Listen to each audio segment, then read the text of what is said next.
What's going on, everybody? If you're seeing this page, that means the official Torian Rain Reloaded merch store is now available. To get access to the store, make sure you go ahead and click the store tab on my YouTube channel. From there, you will be able to see all the merch that is available. We have mugs, shirts, hoodies, joggers, and so much more to come.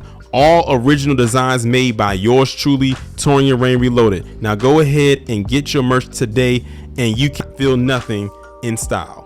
Is now speaking out on her unexpected divorce from Jeezy, and she went on the Jennifer Hudson show because that's where you go when you want to get your word across, I guess. Damn. We all know Jennifer Hudson's illiterate. Well, look, she went on the show to talk to her. Okay, y'all just heard, or rather saw, that small clip right there that came from the Breakfast Club, and that was Jason Lee talking right there. Now, I've talked about Jason Lee on my channel before. If y'all remember a couple months ago when he was trying to wag his finger at black people because they didn't support Kamala Harris. And I said, oh, he's another one of those individuals. And then on top of that, Jason Lee, I believe, is mixed. You know, not to say that has anything to do with it, because if he had two black parents, whatever I'm saying about him right now would still apply. And he's also in the academy. And he's another one. I think he runs a lot of some of these, or at least one of these, like gossip type of blog pages that you could probably find on Instagram. But then again, nowadays, who isn't running one of those? It's a very heavily saturated market. But he was on the Breakfast Club right here, and he got upset with Jennifer Hudson, who we all know has her own talk show out of Chicago, and I think she's in her third season, if I'm not mistaken. Someone can correct me if I'm wrong. So she's doing a very good job now holding her own with her talk show.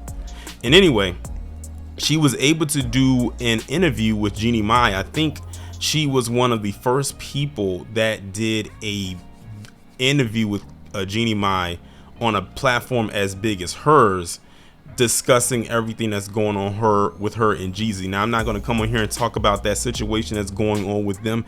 There are plenty of gossip pages that you can go to that's going to talk about that. But I wanted to really address these comments.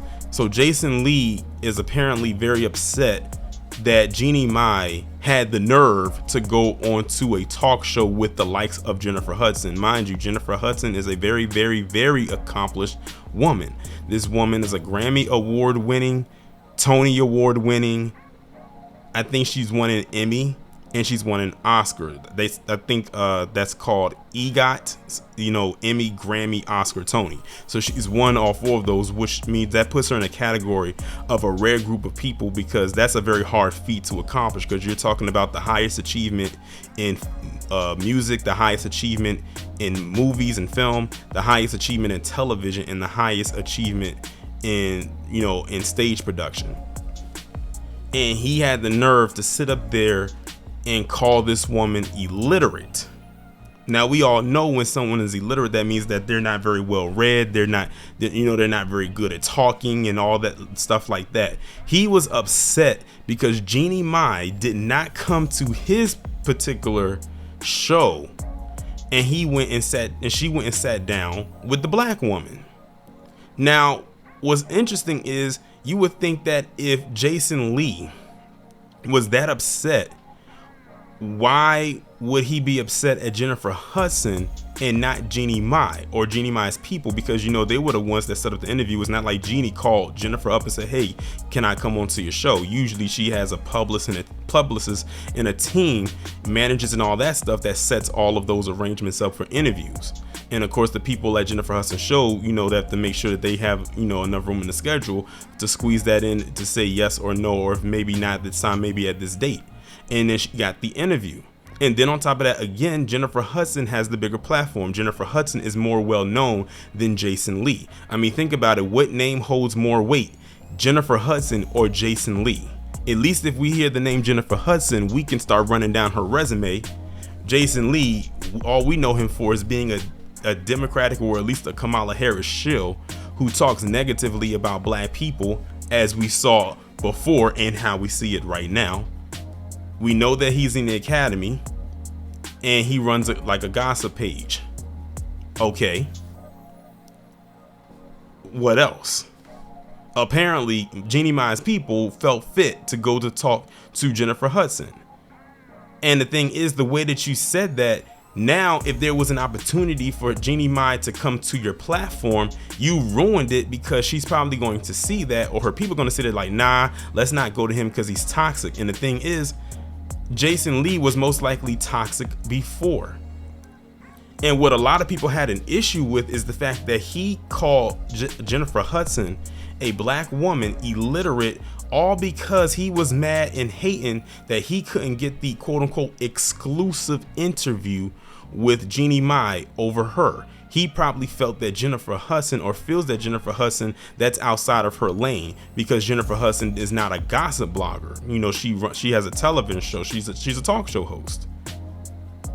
But as you can see, I don't know if y'all have seen it, but Jennifer Hudson has had some pretty big stars on her show in a very short amount of time. And that's because Jennifer Hudson is in the industry for real, and has been around longer than Jason Lee. You're talking about a woman who got started on American Idol, did not win, and then went on to do Dreamgirls and won an Oscar.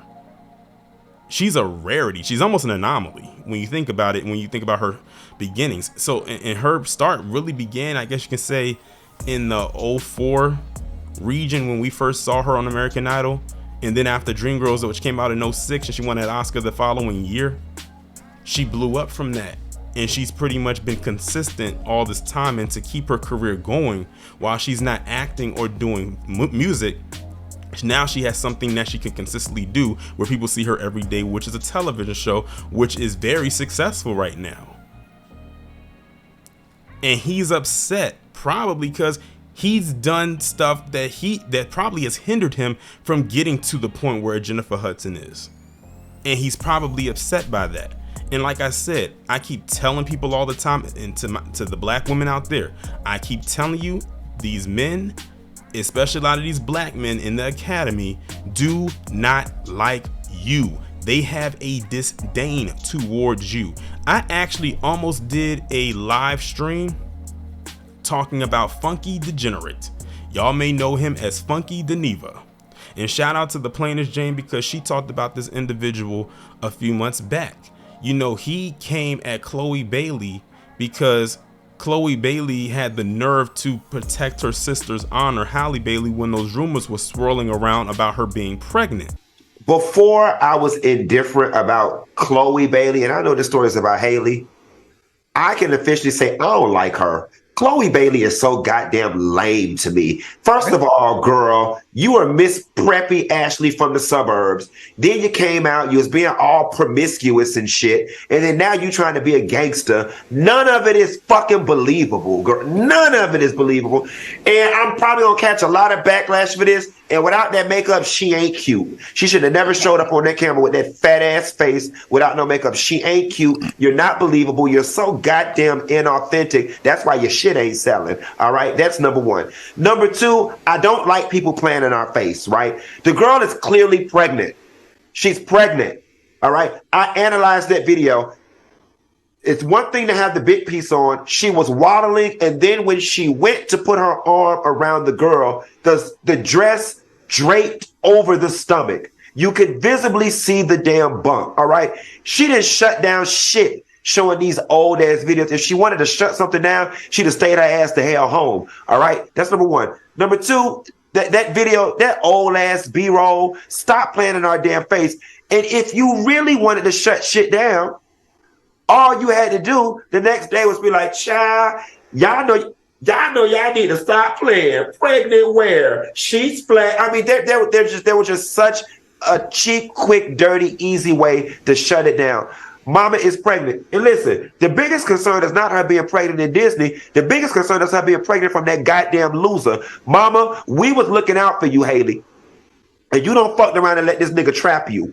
Because that's exactly what he did. He struck me as the type that put a baby in her on purpose. All right. And we was rooting for you. All right. Now, I hope that we live in a more progressive generation in society where it won't affect her Disney stuff. It probably will now, because you can't be around here playing a child and you a whole damn mama. But I think the black community, and although she don't belong to us and she don't owe us shit, I just think we're grossly disappointed because we saw more for her than this damn loser that she's with. And she was like, listen, There's nothing been confirmed or denied of them being pregnant. Just let them do their thing, and so on and so forth. And here comes Funky Degenerate calling Chloe Bailey out of her name, calling her a B and all types of stuff, and then taunting Halle Bailey's boyfriend, who was DDG. And I said, some people might have some things to say about DDG, but I will say this. One thing I will give him, if I didn't give him anything else, is this man put his entire family on. Like, really, he put his whole family on. And I was just talking about how the Wayans brothers, the Wayans family is like one big value chain in all of themselves, because their whole family got put on thanks to Keenan Ivory Wayans. DDG is like a lower tier Keenan Ivory Wayans, in the sense of he put his family on as far as content creating. Like, every last person in his family has a YouTube channel, and it's very successful. And they don't have to leech off of him. Of course, they come together to do family stuff, but they do well on their own. And I think that's a very dope thing, especially because this is a young black man that did that. Came from nothing, and now look at where he's at. And you had people like Funky Degenerate that was more mad because, one, he wanted to get the scoop, quote unquote. Two, he felt like Chloe Bailey was lying, and then called her a B, and then called her ugly. I'm like, Chloe Bailey is not ugly in any sense of the word. And then he like I said, he was upset. And then again, another person who's in the academy. Are y'all seeing the correlation here? Are y'all seeing where this is headed? At the end of the day, they may be in the academy and they may hang out with you and all of this other stuff, but at the end of the day, they're still men. And they know that. No matter how sassy they may act, no matter how much they sashay and do all of this extra stuff, at the end of the day, they still have an XY chromosome, and they're gonna still act in that vein. But as far as Jason Lee goes, I keep telling people about this dude. Y'all saw me do a whole stream about him. He tried to come for black people, and look at how he acted. Now he's calling Jennifer Hudson illiterate. That is not only an insult, but it is very disrespectful, especially to people who actually suffer from being illiterate, which we know Jennifer Hudson isn't. And let's hypothetically say that she was. That makes it even worse. Like I said, Jason Lee is upset at the position he's at right now, clearly, because he didn't get the scoop. He didn't get the, as they call it, the tea before she did. How dare this black woman get a one-up over me? I'm the one that's supposed to be getting these exclusives, not her. How dare Jeannie Mai and her people put Jennifer Hudson and her people over little old me? Woe is me. That's the vibe that I'm getting from Jason Lee. That is the vibe that I get from a lot of them individuals in the academy who do those gossip and blog sites. Granted, it may not be all of them, but it's way too many of them. I just gave you an example outside of that. It's very unfortunate that this is going on, but like I keep telling black women all the time, these individuals are not your friend. And how Jason Lee decided to carry himself right here is a very prime example of that. And if y'all don't call this out on a more consistent basis, he's going to continue to do that.